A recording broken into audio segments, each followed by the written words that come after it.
Olá, seja muito bem-vindo, bem-vinda à Utopia, essa plataforma de convergência do movimento regenerativo e de todas as iniciativas que fazem a diferença no planeta, visando o bem-estar das pessoas, dos animais, de tudo que faz parte, né, deste planeta Terra. Hoje nós temos na nossa série 20 minutos para mudar o mundo, um convidado muito especial que vem, daqui a pouco vai estar chegando aqui, o Emerson Concho, e ele vai trazer um pouquinho a história dele, de vida, a experiência dele. Oi, Emerson, gratidão, pode, pode clicar aqui para participar, deixa eu ver.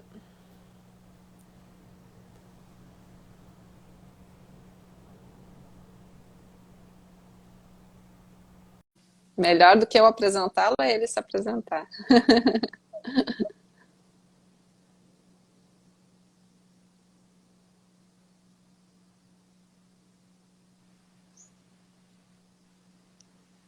Deixa eu só arrumar a câmera aqui, peraí. Isso,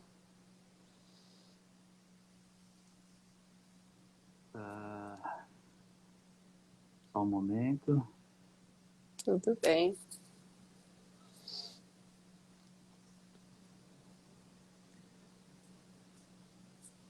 Agora Pronto. sim. Então tá, muito gratidão por ter aceito esse convite. A gente fica muito feliz aqui da Utopia de tê-lo conosco. E nessa série a gente sempre, a cada segunda-feira, tem um convidado para falar um pouco da sua experiência com práticas regenerativas, o que vem fazendo, seus projetos e que possa inspirar mais pessoas a fazerem também esse movimento e quem sabe até co-criar juntos esse projeto, né? Então essa a proposta do Utopia é essa plataforma que conecta essas pessoas e que a gente possa estar co-criando muita coisa juntos. Então seja muito bem-vindo, Emerson. Eu gostaria que você se apresentasse inicialmente um pouquinho, contasse um pouquinho da sua história. 20 minutos vão passar voando, mas se você puder falar um pouquinho de você, e daí a gente começa a conversar. Obrigado, Luiz. Eu que agradeço. Então, eu me chamo Emerson Karma Konchok. Eu sou monge budista dentro da linhagem tibetana. Já tem uns 8 anos. E eu sempre fui muito interessado interessado não, preocupado com a questão ambiental, né? De como a gente se insere no mundo, ou a degradação que a gente já está vivendo já tem algumas décadas e só piora, assim. E depois que eu me tornei monge, assim, continuei bastante preocupado e atuo nessa área também. Por exemplo, eu ajudo no movimento o Extinction Rebellion, que é um movimento global de mobilização pela emergência climática. E outros movimentos também. Por exemplo, tem o movimento Ativar, que a Luísa ajuda também, que a gente oferece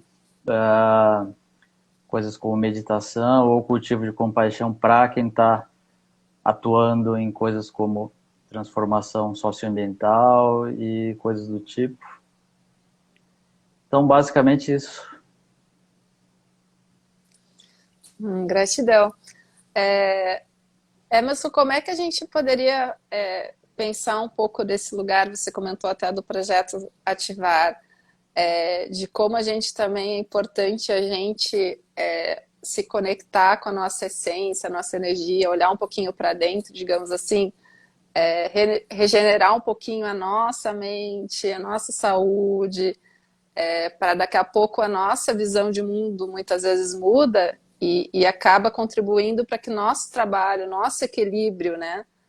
Nossa atenção plena em tudo que a gente fizer no nosso dia a dia, no trabalho, na nossa vida, como isso reflete de fato na prática.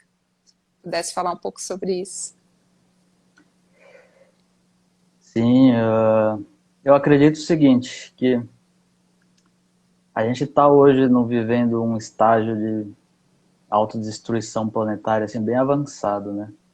E as pessoas que estão praticando um caminho espiritual, eu imagino assim que é difícil ignorar isso, né? Então, a pessoa que se diz um praticante espiritual sem se preocupar com todo o sofrimento que está existindo, não só entre humanos, mas todas as formas de vida que nós mesmos estamos causando, eu acho estranho dizer que existe um caminho espiritual sem essa preocupação. Mas, ao mesmo tempo, quando a gente está atuando nessa área também, a gente não pode esquecer que tudo isso começa por causa devido a uma cultura degenerada, né? Então existe toda uma cultura de autodestruição, de egoísmo, de predação, de supremacismo humano em relação a todas as formas de vida. Então não adianta nada também a gente ficar tentando reformar o mundo com coisas externas e esquecer que tudo isso está partindo de dentro. Foi a gente que criou isso, mesmo nós mesmos, mesmo a pessoa mais preocupada e ligada nessa área, que carrega dentro de si já esse condicionamento destrutivo, essa forma de ver o mundo que é supremacista, que é iludida, que é enganada, que destrói, que se autodestrói. Então, assim, hoje em dia, eu diria que não tem como haver um caminho espiritual sem uma inserção de transformação no mundo, e também não tem como haver uma inserção de transformação no mundo sem uma visão que volte para dentro de si mesmo, de como isso parte da nossa própria mente, da nossa própria cultura, da nossa própria ilusão, engano. As coisas assim, eu acho que se conectam dessa maneira. Sim, exato. Agora, a gente, quem tiver vontade, depois também pode, no link vai ficar gravada essa live, vai ter também o link do Ativar e também dos outros projetos do Emerson, mas quem quiser depois meditar com a gente também pode se inscrever lá para participar dos encontros quinzenais, mas assim, no dia a dia, que dicas você pode dar que pode valer tanto para a pessoa que já medita ou quem nunca meditou, para conseguir ter um pouquinho dessa atenção plena, digamos, tem algumas dicas que você poderia dar para a gente, assim, alguns sinais para as pessoas, como podem já começar a praticar depois dessa live, por exemplo? Então, eu costumo sempre compartilhar o seguinte, que na minha visão, mais importante até do que meditação, a pessoa ter atenção, tá focada, tá preocupada com o próprio desenvolvimento, eu acho que mais importante que isso é a pessoa ter um bom coração, ter altruísmo, ter compaixão. E isso em si é meditação também. Isso pode ser cultivado e tem várias maneiras de se fazer isso, depois eu vou falar brevemente, mas isso é importante por quê? Porque a meditação em si, a atenção plena em si, ela é basicamente neutra. Assim, não dá para saber se isso realmente vai se reverter para algum benefício ou não.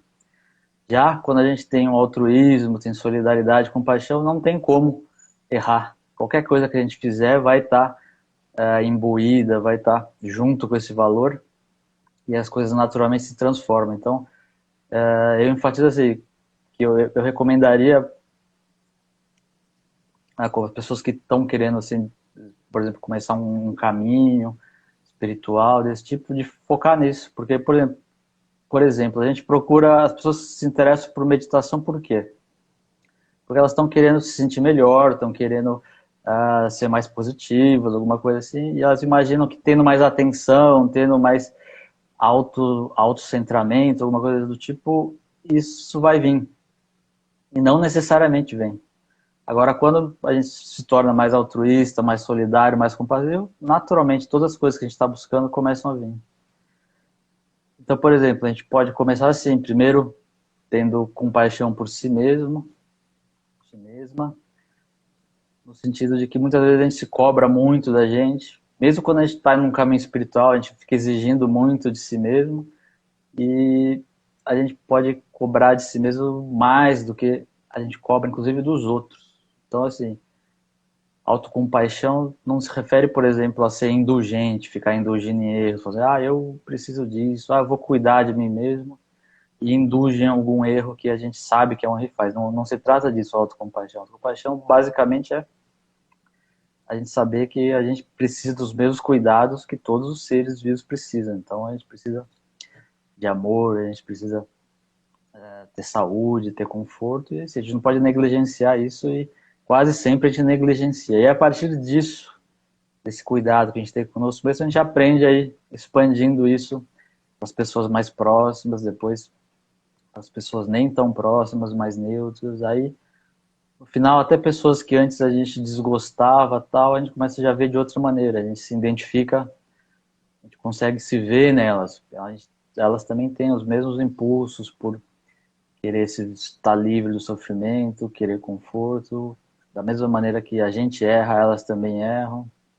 Então a gente aprende a ver o mundo dessa maneira, e também não se limita a pessoas, animais, plantas, tudo que é vivo.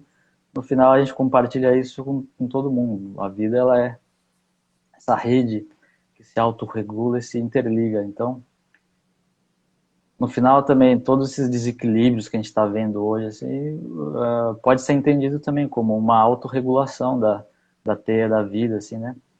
Quando perturba demais essa teia, naturalmente a gente vai sentir uma perturbação intensa, assim, também. E é possível cultivar compaixão, assim, junto com atenção, junto com capacidade de manter a mente em foco, porque isso em si é um treinamento de atenção. Por exemplo, quando a gente fala assim, não, eu não vou ser tão egoísta, eu não vou ficar prejudicando os outros em nome do meu próprio bem. E quando a gente mantém esse valor na nossa mente, isso em si é manter a mente focada. Então, uma coisa que vem do budismo e já está introjetado quase em todas as formas de meditação laica, é que não quase todas as formas, desculpa, mas essas formas de meditação laica que se focam em altruísmo e compaixão, o que vem do budismo que está sustentando isso é o seguinte: a meditação ou a atenção nada mais é do que manter a mente naquilo que é o bem, naquilo que faz bem, naquilo que beneficia. Então, quando a gente tem a mente assim, não é preciso ficar preocupado, não, vou sentar aqui, fechar os olhos, vou respirar mais devagar, vou acender um incenso. Se a gente tem essa mente e se preocupa com o outro, isso em si já está ótimo, e também costuma ser o resultado da meditação. Quando alguém é um bom meditador, o que você diz é isso, que a pessoa tem um bom coração, ela é compassiva, ela procura fazer sempre o que pode para ajudar os outros.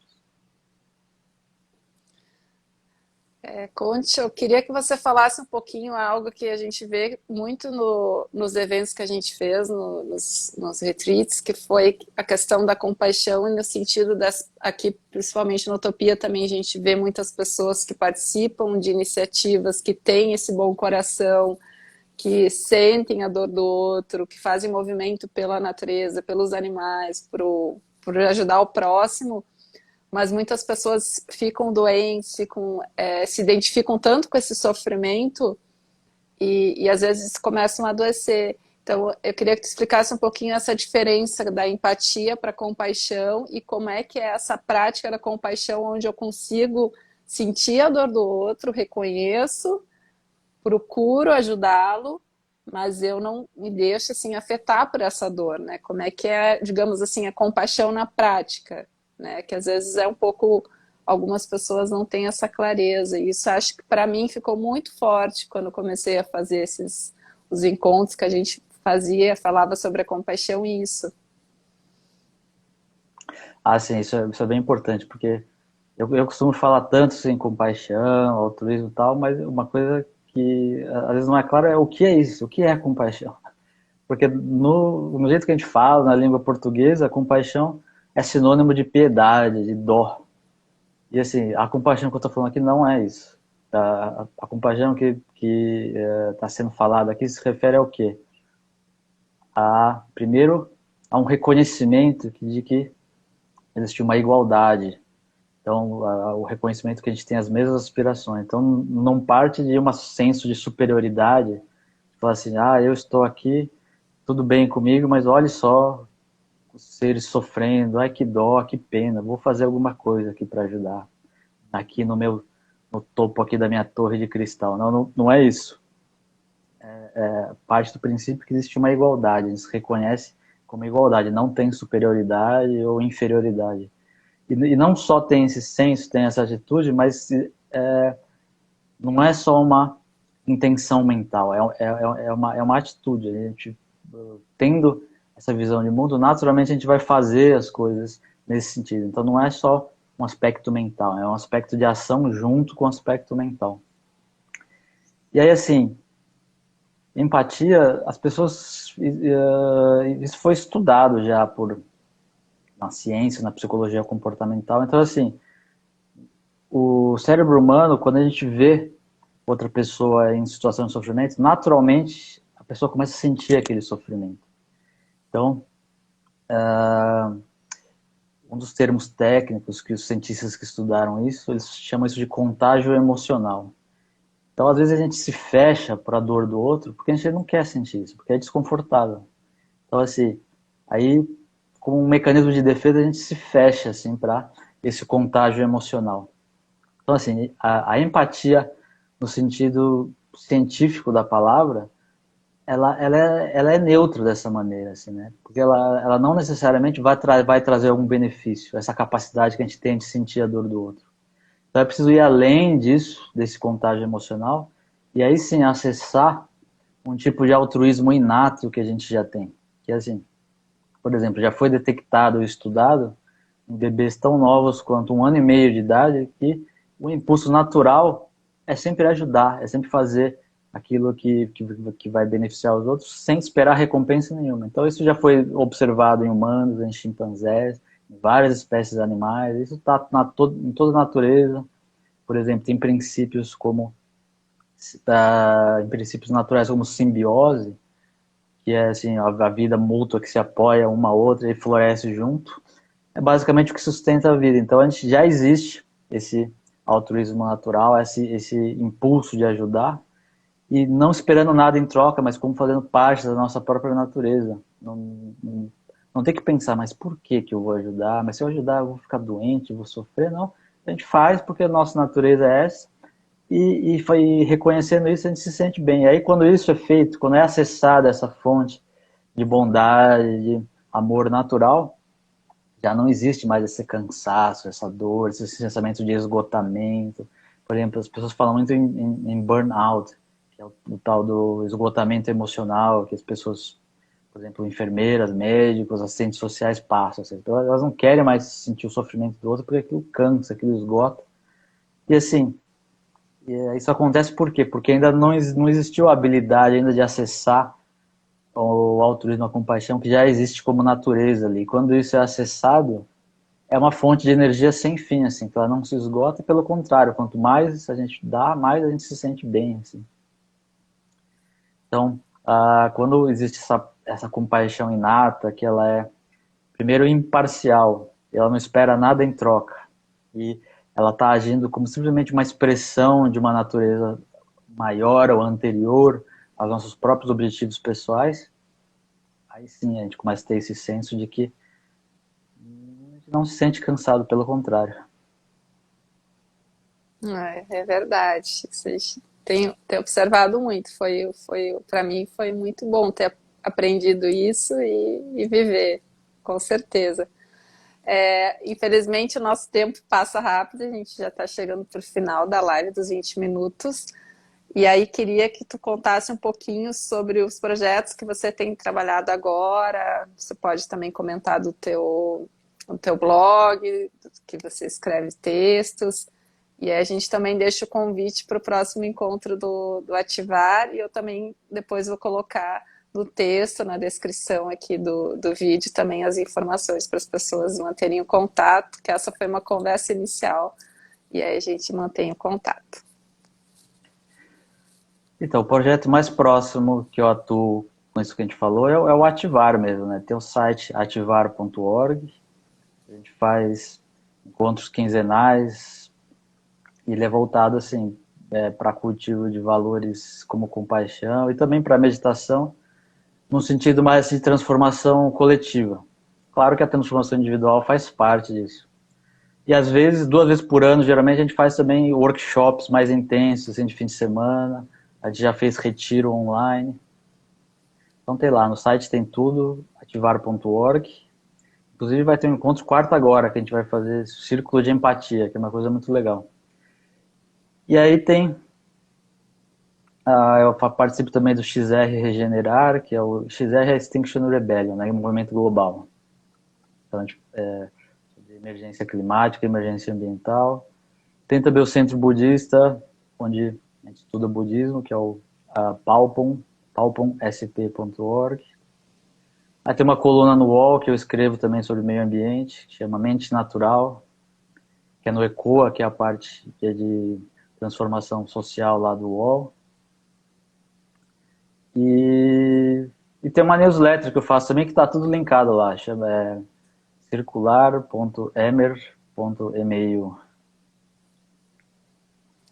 Gratidão. Aí vale lembrar que o Ativar ele é aberto para todos os ativistas, simpatizantes da causa ambiental, animal, todas as pessoas que estão nos acompanhando aqui são bem-vindas. Aí eu deixei aqui também no chat o site, a pessoa pode entrar lá, se cadastrar e participar. Então, quem quiser participar desse próximo encontro na quarta-feira, às 19 horas, a gente envia o convite, basta se cadastrar lá no site. E quero só agradecer, Emerson, e é muito bonito ver que cada semana a gente traz mais e mais pessoas aqui para contar um pouquinho da sua história e ver como todos estamos conectados e quando a gente consegue praticar a compaixão, tá em harmonia com a natureza, ela trabalha junto com a gente, né? Então, de fato, eu acho que isso é a regeneração, né? Quando a gente consegue dia a dia manter esse pensamento, essa atitude, e aí a energia, o universo, a gente vai encontrando as pessoas e vai expandindo esse movimento. A gente super agradece. Se você quiser também deixar alguma mensagem final para encerrar essa live. Não, eu que agradeço. Para mim é um prazer. Eu faço convite para todo mundo que se interessar que a gente está vivendo um momento muito difícil assim mesmo do planeta, assim da maneira destrutiva como a gente se insere no mundo e assim, se cada um não começar a se mobilizar, não vai ter como, assim. Ficar esperando que os outros façam, não vai dar certo. Cada um tem que fazer, cada um tem que arregaçar as mangas e vamos lá. Isso aí. Então tá, gratidão. E quem quiser também apresentar seu projeto, acompanhar outros projetos, quiser aprender um pouco mais sobre como eu posso ajudar, como eu posso co-criar esse mundo regenerativo, pode nos seguir aqui nessa página. A gente também tem um site que é www.utopia.org e aí você também pode se inscrever para participar de um aplicativo que a gente está desenvolvendo, co-criando em comunidade, que é justamente para inspirar mais pessoas e conectar quem está fazendo esses movimentos no planeta, tá bom? Então tá, encerramos essa live e até semana que vem, nos 20 minutos para mudar o mundo.